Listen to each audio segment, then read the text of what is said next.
É importante esclarecer bastante isso, né? Não é uma questão de que é assim para todo mundo, ou é proibido para todo mundo, ou é indicado para todo mundo. Exatamente. Acho que é sempre uma questão muito de contextualizar cada caso, né? Sim, tem que E ser nós, específico. como você disse, a gente não é responsável pela prescrição, mas a orientação de assuntos relacionados ao treinamento, à saúde, também faz parte da nossa profissão. Com Então, certeza. compreender sobre isso é bastante importante, né?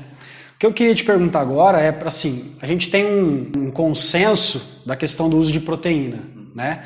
E a origem dessa proteína, mesmo sintetizada, né? A proteína que a gente compra mesmo ou ganha, enfim. Legal. Mas, enfim, a proteína que a gente usaria para adicionar aquilo que a gente já come, né?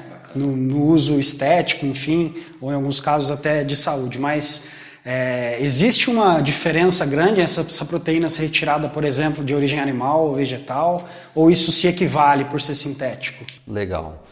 Renan, essa pergunta ela pode ser dividida em duas respostas diferentes. Uma resposta de caráter agudo e uma resposta de caráter crônico, né? Então, de maneira aguda, quando a gente fala em termos de efetividade da fonte proteica, a gente está falando sobre quais são os efeitos agudos que aquela proteína ocasiona na síntese de proteína muscular, tá?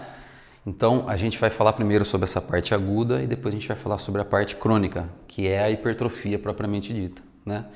Então, de maneira aguda, parece que a fonte proteica, proteínas de diferentes fontes, né, parecem induzir respostas diferentes em termos de magnitude e de elevação da síntese proteica após algumas horas da ingestão. Então, as fontes de proteína, né, de caráter animal parecem induzir uma maior elevação na síntese de proteína muscular do que as fontes de proteína vegetal sob a mesma dosagem. Então, 40 gramas de proteína, por exemplo, do leite, comparado com 40 gramas de proteína do arroz, por exemplo, né, para exemplificar. Já em termos crônicos, parece que essas diferentes elevações na síntese proteica não representam diferenças em termos de adaptação hipertrófica, né? Uma manobra que normalmente os nutricionistas utilizam para esses indivíduos que têm algum tipo de intolerância ou preferência em não consumir fontes de proteína animal é aumentar a quantidade de proteína vegetal na dieta. Ou seja, se você consumiria, por exemplo, 120 gramas de proteína de caráter animal ao longo do dia, trazendo isso para um contexto de consumo de proteína vegetal, você aumentaria para 150, 160 gramas. Qual é a ideia disso, né? Qual é a intenção disso?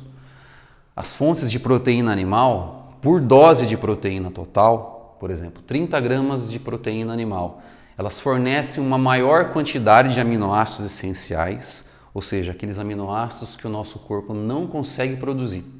São os aminoácidos que nós temos que fornecer através da alimentação. Então, essas proteínas conseguem fornecer uma quantidade de aminoácidos essenciais maior do que as proteínas de caráter vegetal. Tudo bem? E esses aminoácidos essenciais têm um potencial anabólico maior do que os aminoácidos não essenciais. Então, uma forma de você equalizar essas duas condições é aumentando o consumo de proteína vegetal em comparação com o consumo de proteína animal. E o efeito, tanto agudo como crônico, seria equivalente entre essas duas intervenções. Legal, muito interessante. Então, existe hoje um público em eminência aí, né, do não consumo de proteína animal. Essas pessoas não teriam uma defasagem, então, de resultados, né? Exatamente, perfeito. É plenamente possível, né? Uma meta plenamente atingível você ter resultados expressivos em ganhos de força e hipertrofia, mesmo não consumindo proteína de origem animal.